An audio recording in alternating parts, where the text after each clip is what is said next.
लेकिन उसकी सौतेली माँ उसकी सीधेपन का फायदा उठाती थी और उस पर बड़े अत्याचार करती थी। जरा सी चूक हो जाने पर उसकी खूब पिटाई करती। अरे सुनते हो, कोई लूला लंगड़ा देख इसकी शादी तय करो और इसे इस घर से बाहर का रास्ता दिखाओ। सलोनी के पिता जानते थे कि मीना एक चांडाल औरत है, इसलिए वो एक अच्छा घर देख सलोनी की शादी कर देते हैं। लेकिन वहां भी सलोनी से जलने वालों की कमी नहीं थी।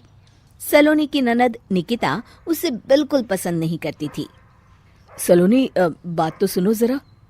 जी कहिए। आज शाम को मेरे बॉस खाने पर आ रहे हैं। ध्यान रहे उनकी खातिरदारी में किसी प्रकार की कोई कमी नहीं होनी चाहिए। जी आपने कह दिया, बिल्कुल वैसा ही होगा। शाम को सलोनी जैसे ही गैस पर खाना चढ़ाकर वहां से जाती है अभी इसके खाने का स्वाद बढ़ाती हूँ। निकिता गैस की आंच तेज कर देती है।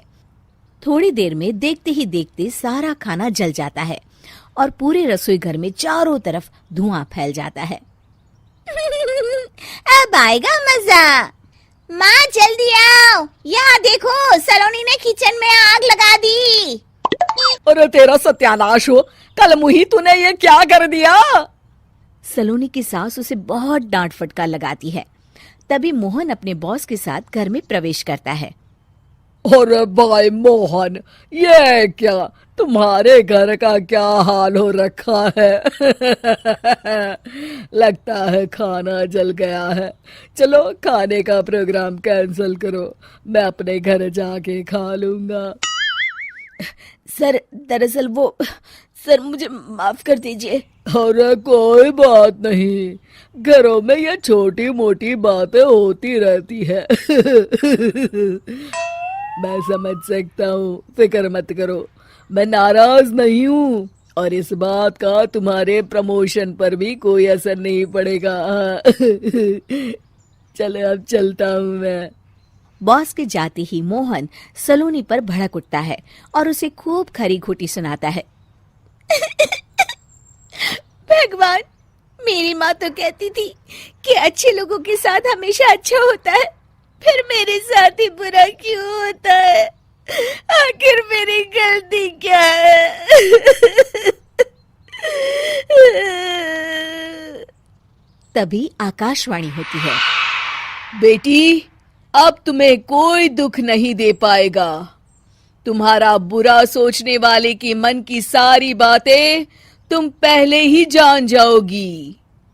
अगले दिन सलोनी निकिता को चाय देने उसके कमरे में जाती है। तब निकिता के मन में कुछ बातें चल रही थी।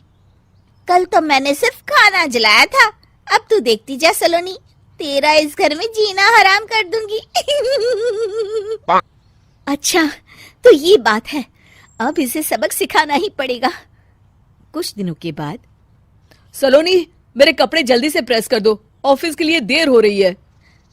सलोनी मोहन के कपड़ों के पास प्रेस गर्म होने के लिए रख देती है और अपने कमरे में चली जाती है। तभी हॉल में निकिता आती है।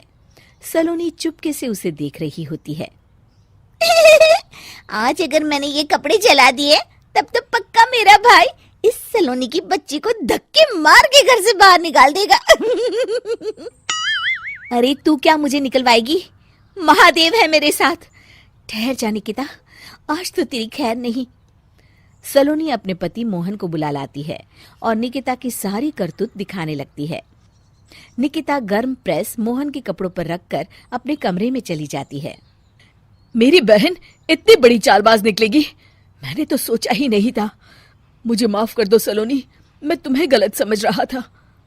मोहन निकिता को बुलाकर उसे खूब डांट फटकार लगाता है।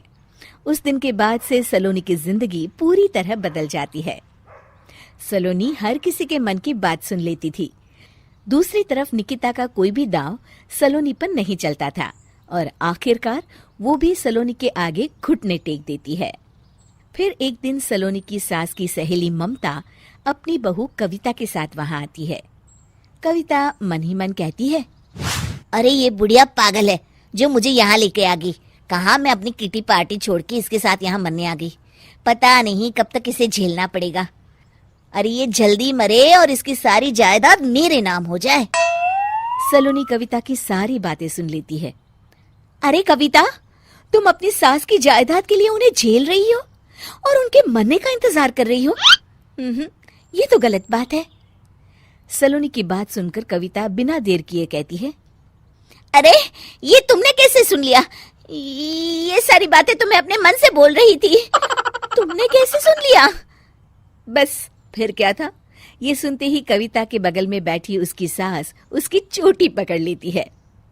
क्यों रे कलमुही, तू मेरे बारे में ये सब सोचती है? मम्मी जी, मुझे माफ कर दीजिए। बड़ी आई मेरी जायदाद लेने वाली, मैं आज ही अपने वकील को बुलाकर सब कुछ छोटी बहू के नाम कर देती हूँ। चल घर चल, आज तेरी अच्छी खबर लेते हूँ। इस तरह सलोनी लोगों के मन की बातें सुन लेती थी, लेकिन धीरे धीरे सलोनी को एहसास होता है कि उसके आसपास के सारे लोग एक दिखावे की जिंदगी जीते हैं और सब एक दूसरे के बारे में बुरा ही सोचते हैं। हे भगवान, दुनिया में कैसे लोग हैं? सबके मन छल कपट से भरे हैं। मैं तो लोगों के मन की बातें सुन सुनकर तंग आ चुकी हूँ। मैं अपनी जिंदगी में अब बहुत खुश हूँ। अब आप मुझसे ये शक्ति वापस ले लीजिए भगवान। इस तरह भगवान सलोनी को दी हुई शक्ति वापस ले लेते हैं और सलोनी एक आम जिंदगी जीने लगती है।